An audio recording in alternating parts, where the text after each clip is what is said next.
बिस्मिल्लाहिर्रहमानिर्रहीम अस्सलाम वालेकुम गाइस, मेरा नाम अज़हर नवाज़ है और आप लोग मेरा यूट्यूब चैनल देख रहे हैं। गाइस, आज की वीडियो में हम लोग आयरलैंड की स्कॉलरशिप के बारे में बात करेंगे। ठीक है। आयरलैंड में सेम उस तरह का प्रोसीजर नहीं होता जिस तरह से इटली में होता है। हर यूनिवर्सिटी में जो है वो स्कॉलरशिप ऑफर नहीं हो रही होती, लेकिन ये आयरलैंड की बहुत ही प्रेस्टिजियस स्कॉलरशिप है। ठीक है, जिसमें आप लोगों का फुल एक्सपेंस कवर होता है। ठीक है, यहाँ से जाने से लेकर वहाँ स्टडी तक और स्टडी कंप्लीट होने तक का तमाम एक्सपेंस जो है वो आयरलैंड गवर्नमेंट इसको अफोर्ड करती है। ठीक है।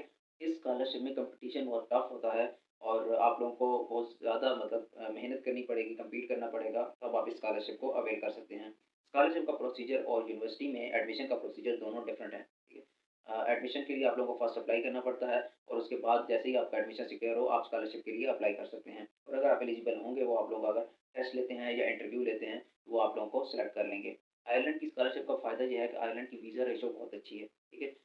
मतलब 90 प्लस है वीज़ा रेशो, आप लोगों को ईज़िली आयरलैंड का वीज़ा मिल जाता है। उसके अलावा ये यूरोपियन कंट्री भी है, तो जो लोग यूरोप में ट्रैवल करना चाहते हैं, यूरोपियन कंट्रीज़ में स्टडी करना चाहते हैं, उन लोगों के लिए ये बहुत बेनिफिशियल है। ठीक है।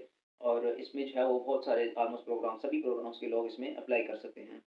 वीडियो को स्टार्ट करने से पहले अगर आपने अभी तक हमारे चैनल को सब्सक्राइब नहीं किया हुआ, नीचे रेड कलर का सब्सक्राइब का बटन आप लोगों को नज़र आ रहा होगा, उसको प्रेस कर दें और उसके साथ में बेल नोटिफिकेशन को लाजमी ऑन कर लें, ताकि हमारी हर आने वाली नेक्स्ट अपडेट आप लोगों को टाइम से मिल सके। इसके अलावा अगर आप हमारे थ्रू किसी भी स्कॉलरशिप में अप्लाई करवाना चाहते हैं, तो आप लोगों को डिस्क्रिप्शन बॉक्स में हमारे व्हाट्सएप का लिंक मिल जाएगा। वहाँ से आप डायरेक्टली हमारे चैट बॉक्स में आ जाएंगे और वहाँ पर आकर आप हमारे साथ अपना केस डिस्कस कर सकते हैं। वीडियो को स्टार्ट करते हैं और चलते हैं लैपटॉप की स्क्रीन पर और वहाँ पर आप लोगों को डिटेल प्रोसीजर बताते हैं। लैपटॉप की स्क्रीन पर आकर क्रोम में हम लोगों ने हायर एजुकेशन अथॉरिटी आयरलैंड की उसको वेबसाइट हमने ओपन कर ली है। वेबसाइट की लिंक आप लोगों को डिस्क्रिप्शन बॉक्स में मिल जाएगा, वहाँ से जाकर डायरेक्टली इस पेज पर आ जाएंगे। यहाँ पर आप लोगों को 2024 कॉल डॉक्यूमेंट नज़र आ रहा है, इस पर हम लोग क्लिक करेंगे और हम इस स्कॉलरशिप की रिक्वायरमेंट चेक करेंगे। ये स्कॉलरशिप आयरलैंड की गवर्नमेंट की है और वही जो है वो हायर एजुकेशन अथॉरिटी उनकी इसको स्पॉन्सर कर रही है। और स्कॉलरशिप की डिटेल्स कुछ इस तरह से हैं कि 60 स्कॉलरशिप जो है वो 2024-25 सेशन के लिए अवार्ड की जाएंगी, यानी कि 60 स्टूडेंट को स्कॉलरशिप मिलेंगी। ठीक है। और 60 जो टॉप मेरिट पर आ रहे होंगे। उसके अलावा मास्टर डिग्री वाले और पीएचडी वाले इस स्कॉलरशिप के लिए एलिजिबल हैं। स्कॉलरशिप की अमाउंट 10,000 है, 10,000 यूरोज है, जो कि एक साल के लिए है। ठीक है। और उसमें जो है वो जो भी हायर एजुकेशन इंस्टीट्यूशन आप लोग सेलेक्ट करेंगे, जो भी आगे हम डिटेल देखेंगे कौन कौन से इंस्टीट्यूशन एलिजिबल हैं, उन इंस्टीट्यूशन में ये स्कॉलरशिप मिलेगी। और उसके अलावा जो आपकी ट्यूशन फ़ी है, जो जो कि आपकी यूनिवर्सिटी की फ़ी है, वो इंस्टीट्यूशन आपको फुली वेव कर देगा, यानी कि वो इंस्टीट्यूशन आप लोगों से कोई भी चार्जेस नहीं लेगा। उसके अलावा एलिजिबिलिटी क्राइटेरिया क्या है कि आप लोग नॉन यूरोपियन सिटीजन हों और उसके अलावा स्विट्ज़रलैंड नेशनल ना हो और यूके के नेशनल ना हो। और उसके अलावा रशिया और बेलारूसियन नेशनल्स भी इसमें एलिजिबल नहीं हैं। ठीक है, वो इसमें अप्लाई नहीं कर सकते। दैन उसके बाद आप लोगों के पास इंस्टीट्यूशन का ऑफर लेटर होना चाहिए, यानी कि आप जिस यूनिवर्सिटी में अप्लाई कर रहे हैं, पहले आपने वहाँ पर अपना एडमिशन सिक्योर करना है और फिर आपने इस स्कॉलरशिप में अप्लाई करना है। स्कॉलरशिप में आप मैक्सिमम 3 एप्लीकेशन सबमिट कर सकते हैं, यानी कि अगर आप 3 डिफरेंट इंस्टीट्यूशंस में आपका एडमिशन हो गया है, 3 डिफरेंट यूनिवर्सिटी में आपका एडमिशन हो गया है, तो फिर आप लोग 3 एप्लीकेशन यहाँ पर फाइल कर सकते हैं और हर एप्लीकेशन में अपनी यूनिवर्सिटी जो है जिसमें आपका एडमिशन हुआ है अलग अलग अपनी यूनिवर्सिटी मैंशन कर देंगे। दैन हम लोग कैंडिडेट की प्रोफाइल पर आ जाते हैं और इसके जो स्कॉलरशिप एप्लीकेशन है, ये उसकी रिक्वायरमेंट्स है। ठीक है। तो सबसे पहले तो आपकी जो एकेडमिक प्रीवियस एकेडमिक अचीवमेंट है, वो आपकी अच्छी होनी चाहिए। उसके अलावा आपकी कम्युनिकेशन स्किल्स अच्छी होनी चाहिए और आपने एक्स्ट्रा करिकुलर एक्टिविटीज़ में परफॉर्म किया हो और उसका एविडेंस भी आप लोगों ने यहाँ पर प्रोवाइड करना है, यानी किसी किस्म का सर्टिफिकेट या इंटर्नशिप या कोई भी स्पोर्ट्स में आपका कोई सर्टिफिकेट है। ठीक है, तो वो आपने यहाँ पर प्रोवाइड करना है।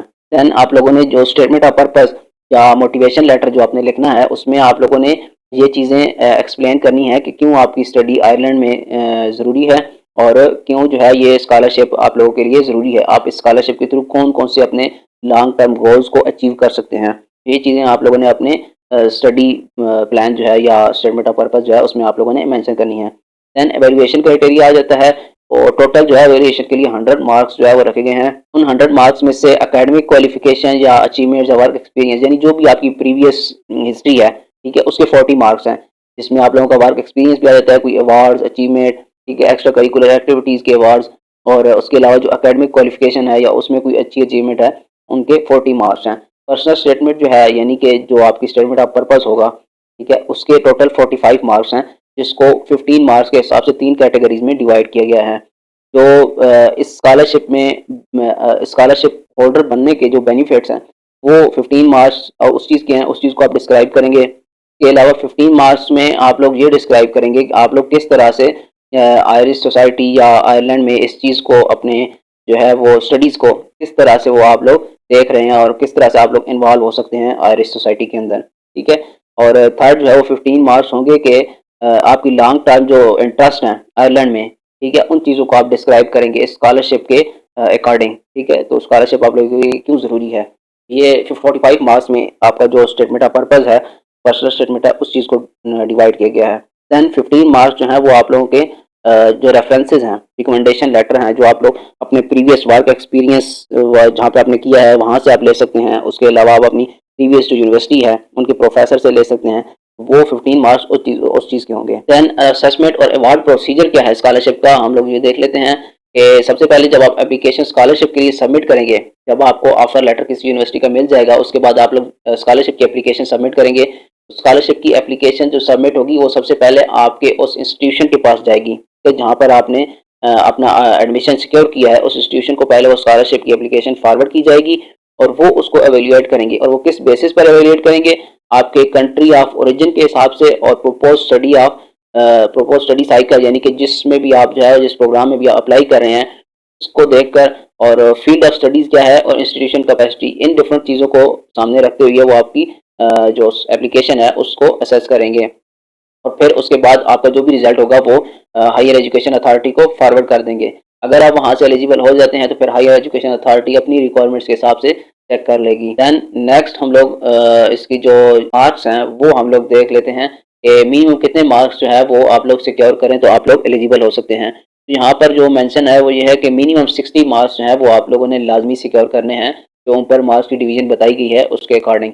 तो 60 मार्क्स होंगे तो आप स्कॉलरशिप के लिए एलिजिबल हैं, एल्सवाइज अगर आपके 60 से कम मार्क्स बनते हैं तो वो डायरेक्टली रिजेक्शन है आपकी, ठीक है, उसमें आप बिल्कुल एलिजिबल ही नहीं हो सकते। देन एप्लीकेशन सबमिशन के बारे में आ जाते हैं, तो यहाँ पर ये लिंक दिया गया है ऑनलाइन एप्लीकेशन पोर्टल का, तो यहाँ से आप डायरेक्टली ऑनलाइन एप्लीकेशन पोर्टल पर चले जाएंगे। और ये एप्लीकेशन पोर्टल स्कॉलरशिप का है, ठीक है, ये यूनिवर्सिटी का नहीं है। यूनिवर्सिटी में आपने पहले अप्लाई करना है, एडमिशन सिक्योर करना है और देन आप लोगों ने इस एप्लीकेशन पोर्टल के थ्रू स्कॉलरशिप की एप्लीकेशन फिलअप करनी है। डेडलाइन जो है वो इस स्कॉलरशिप की एप्लीकेशन की वो 13 मार्च है, यानी कि 13 मार्च 2024 से पहले पहले आपने स्कॉलरशिप में अप्लाई करना है और हमारे टाइम के मुताबिक शाम 5 बजे से पहले पहले। और उसके अलावा अगर आपको स्कॉलरशिप से रिलेटेड कोई भी क्वेश्चन हो तो वो आप 12 मार्च 2024 से पहले पहले इनकी ये इसकी गिवन है, ईमेल गिवन है, तो यहाँ पर आप ईमेल करके और इनसे आपका कोई भी क्वेश्चन आप इनसे पूछ सकते हैं। देन हम लोग नेक्स्ट आ जाते हैं यूनिवर्सिटीज़ जो है कौन कौन सी एलिजिबल हैं इसमें।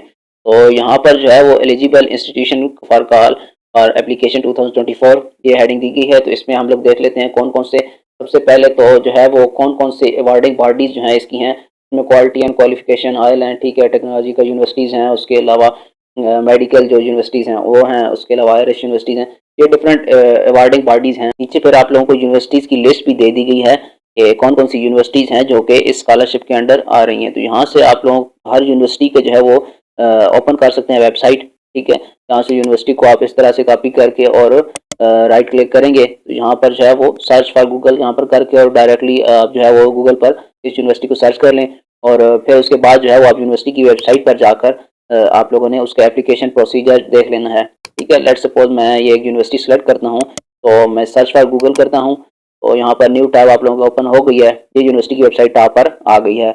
यूनिवर्सिटी की वेबसाइट ओपन करेंगे या हम नीचे इंटरनेशनल स्टूडेंट या पोस्ट ग्रेजुएट कोई भी टैब हम लोग ओपन कर लेंगे, तो हम लोग वहाँ पर यूनिवर्सिटी के कोर्सेज चेक कर लेंगे कि कौन कौन के कोर्सेज जो है वो इस यूनिवर्सिटी में अवेलेबल हैं और क्या आपका कोई कोर्स अगर अवेलेबल है तो फिर आप लोग यूनिवर्सिटी में अप्लाई कर सकते हैं। यहाँ पर कोर्सेज वाली टैब में हम लोग पोस्ट ग्रेजुएट का ऑप्शन देख रहे हैं, हम लोग पोस्ट ग्रेजुएट के कोर्सेज चेक कर लेते हैं क्योंकि पोस्ट ग्रेजुएट और पीएचडी के लिए ही ये स्कॉलरशिप है, ठीक है। उसके अलावा जो बैचलर वाले हैं वो इस स्कॉलरशिप के लिए एलिजिबल नहीं है। यहाँ से आप लोग अपने पोस्ट ग्रेजुएट के हिसाब से कुछ फिल्टर्स अप्लाई कर सकते हैं कि आपका जो है कोर्स टाइप कौन सी है, तो ये पोस्ट ग्रेजुएट आपने मेंशन कर दी। इसके अलावा स्टडी मोड जो है वो फुल टाइम, क्योंकि ये फुल टाइम के लिए ही स्कॉलरशिप है, ये पार्ट टाइम के लिए स्कॉलरशिप नहीं है। तो डिलीवरी मोड कौन सा है, ऑन कैंपस आप लोग सेलेक्ट कर लेंगे और स्कूल ऑफ स्टडी कौन सा है, तो जो भी आपका स्कूल ऑफ स्टडी होगा, लेट्स सपोज हम लोग इंजीनियरिंग या जो भी हमारा रिलेटेड स्कूल ऑफ स्टडी हो, जो भी डिपार्टमेंट हो वो हम लोग सेलेक्ट कर सकते हैं। तो इंजीनियरिंग का तो खैर कोई कोर्स नहीं है यहाँ पर, लेकिन उसके अलावा जो है वो बिजनेस और ह्यूमैनिटीज़ हम चेक कर लेते हैं, जहाँ पर आप लोगों को नीचे कोर्स नज़र आ रहा है। ठीक है, लेट्स सपोज अगर आप ये वाला कोर्स सेलेक्ट करते हैं तो यहाँ पर जो है इस कोर्स के ऊपर आप आकर क्लिक करेंगे और इस कोर्स की जो पोर्टल है वो ओपन हो जाएगा। वहाँ पर आप इसकी एडमिशन रिक्वायरमेंट्स वगैरह चेक कर सकते हैं और फिर आप लोगों को एप्लीकेशन प्रोसीजर आगे फिल अप कर सकते हैं। उसके बाद जब आप लोगों को कॉल ऑफर हो जाए, आपका एडमिशन हो जाए यूनिवर्सिटी में, तो आपने दोबारा इसी पेज पर आना है और यहाँ पर नीचे आकर आप लोगों को अप्लाई हेयर का ऑप्शन नज़र आ रहा है। यहाँ पर क्लिक करेंगे तो आप लोगों के पास वो एप्लीकेशन पोर्टल ओपन हो जाएगा जिस पर आप स्कॉलरशिप की एप्लीकेशन सबमिट कर सकते हैं। यहाँ पर मेरा ऑलरेडी लॉगिन है, तो यहाँ पर आपने सबसे पहले इस पोर्टल पर आकर अपना अकाउंट क्रिएट कर लेना है और अकाउंट क्रिएट करने के बाद आप लोगों ने अपनी सबसे पहले प्रोफाइल कंप्लीट करनी है एंड देन आप लोगों ने यहाँ पर एप्लीकेशन क्रिएट करनी है। यहाँ पर एक ऑलरेडी क्रिएटेड है, दूसरी क्रिएट करने के लिए हम यहाँ पर ऐड अनदर पर क्लिक करेंगे तो हमारे पास जो है वो नई एप्लीकेशन क्रिएट हो जाएगी। एप्लीकेशन की रिक्वायरमेंट्स बहुत सिंपल हैं, कुछ डिफ़िकल्ट चीज़ें नहीं हैं। थोड़े बहुत सेक्शन है जिसमें पर्सनल डिटेल का सेक्शन है, उसके बाद एप्लीकेशन एलिजिबिलिटी का सेक्शन है, ऑफर लेटर आपको किस यूनिवर्सिटी से मिला है उसकी डिटेल्स, के अलावा आपकी जो एकेडमिक हिस्ट्री है उसकी डिटेल्स आपने यहाँ पर प्रोवाइड करनी है, पर्सनल स्टेटमेंट और रेफरेंस लेटर या रिकमेंडेशन लेटर्स की डिटेल प्रोवाइड करनी है एंड देन आप लोगों ने अपनी डिक्लेरेशन देनी है। ये पोर्टल फिल अप करने के बाद आप लोग अपनी application click here to submit वाला ऑप्शन जो आपको नज़र आ रहा है, ये इस पर आप क्लिक करेंगे तो फिर जो है वो आपकी एप्लीकेशन सबमिट हो जाएगी। ठीक है, तो ये है जी कंप्लीट प्रोसेस स्कॉलरशिप एप्लीकेशन का। इस तरह से आप लोगों ने एप्लीकेशन फिल करनी है, क्या क्या रिक्वायरमेंट्स हैं, कौन कौन से बेनिफिट्स हैं, ये सारी चीज़ें आप लोगों को इस वीडियो में बता दी हैं। उम्मीद करता हूँ वीडियो आप लोगों को पसंद आई होगी। अगर आपको वीडियो पसंद आई है तो वीडियो को लाइक कीजिए, शेयर कीजिए और चैनल को सब्सक्राइब कर दीजिए। मिलते हैं आप लोगों से एक और वीडियो में एक और स्कॉलरशिप के साथ, तब तक के लिए मुझे इजाज़त दीजिए। अल्लाह हाफ़िज़।